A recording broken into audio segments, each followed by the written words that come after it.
Back to the old hat. Good afternoon, good evening, good morning. Whenever you get to see this, how you doing?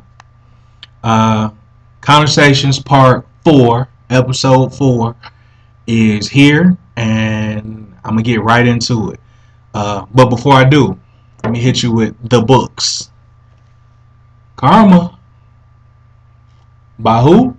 None other than your favorite author, Hashim Conner. That's the first book you should have a copy of.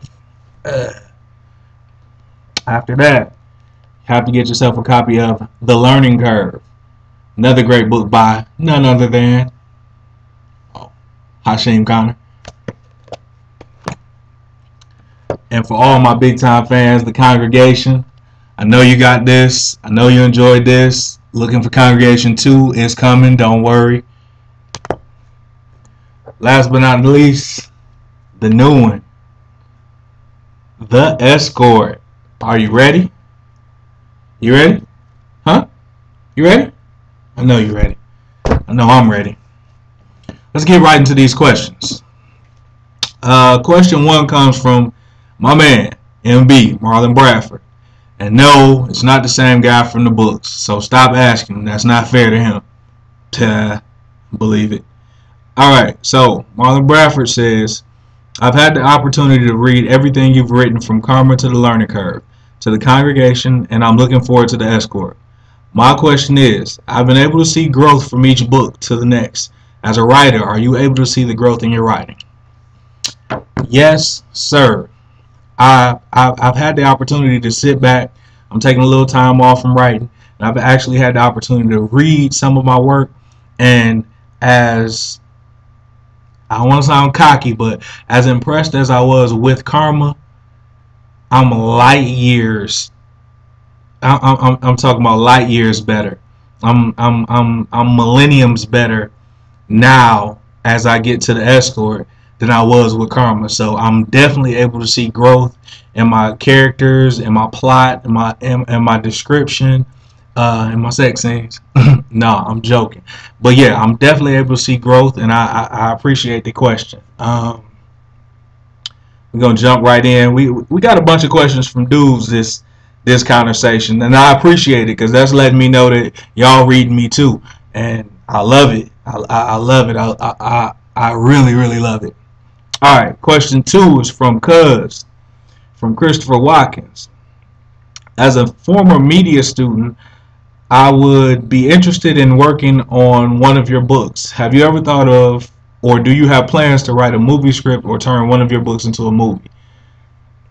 Mr. Watkins, future attorney Watkins, I definitely want to get into, hold on, never mind.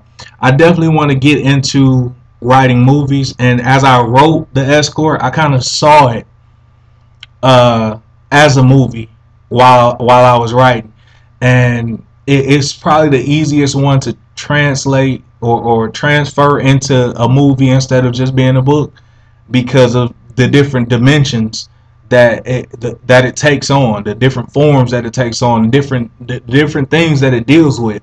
And I would love it to be my first movie ever made. I really enjoy writing it, and I do see that in the near future.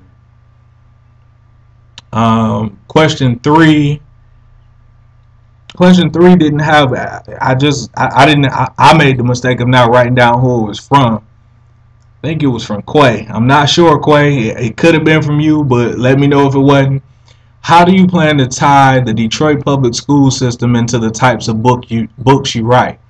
I think what the question was trying to say is, we all know that I usually write racy novels, very high and sexual based novels, erotica, if you will. Even though I don't like to put myself in a box, I like to see myself as suspense. A lot of my books, I think all my books have given you a point in the end, something that you can gain from it and take away with you. I threw the Detroit public school system, or the school systems period, in because that's one of our problems.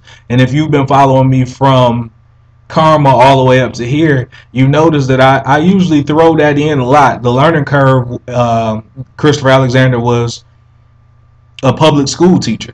He was a English, a language arts teacher.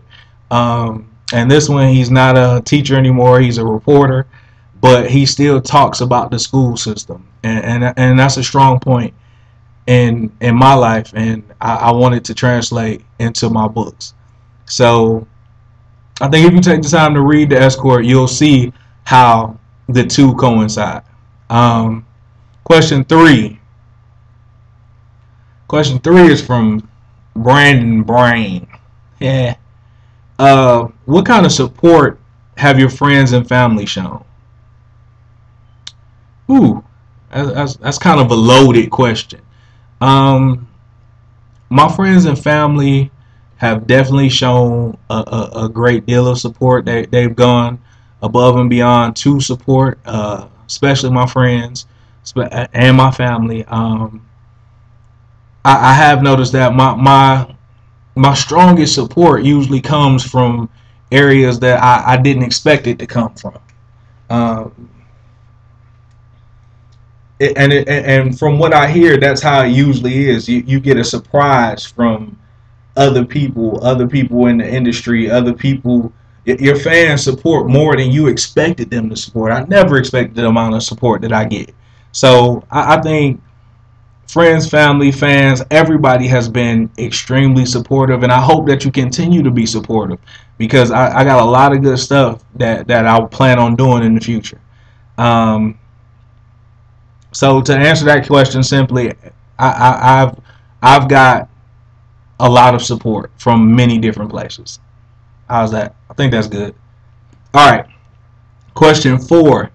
Do you plan to ever write a book without an erotic theme?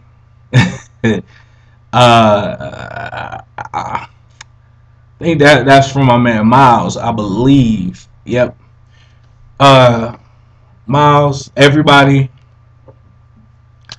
you write what you're comfortable with a lot of times. I do plan on writing things that are not sexually based, but because I plan on writing thrillers, I plan on writing suspense novels, and you can see a little bit of suspense in all my novels.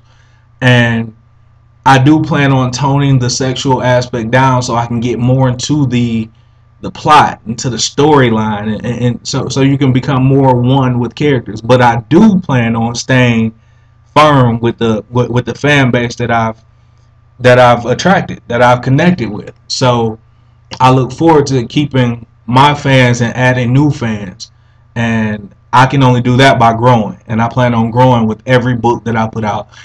My best book is always my last book, always, I promise. And my very last question is from Lil Bro. It's from my little brother TJ. He says, "Do you miss Detroit?" Hey, that's too easy. With all my heart and soul. I love Atlanta. I love the people in Atlanta. I love you. And it's a beautiful thing to be here and to have this opportunity. But Detroit is always going to be home. Detroit will always be home. Yeah, wait, let me see it. Detroit will always be home, and I love it there. I don't care how I end up and how tough it supposedly is. I love the D, and I'm coming back soon. Maybe not to stay, but I'll be back soon. That's it for the questions so far. Be on the lookout for Connersations4, episode 5, where we'll get a chance to discuss more of the escort, and where I get more questions from you all, the fans and the friends and the family, everybody. I look forward to Conversations episode 5. Make sure you go out and get your copy of The Escort, best book of 2011 and 12, because it came out so late. It was supposed to be out here on June 17th on my birthday, but it was a little bit late. But August 4th, best book on on the shelves. Best book on the shelves. Period. No ifs, ands, or buts about it. I'm out. Y'all have a good day. I got other things to do, but I'll catch y'all soon. Conversations, Volume 4.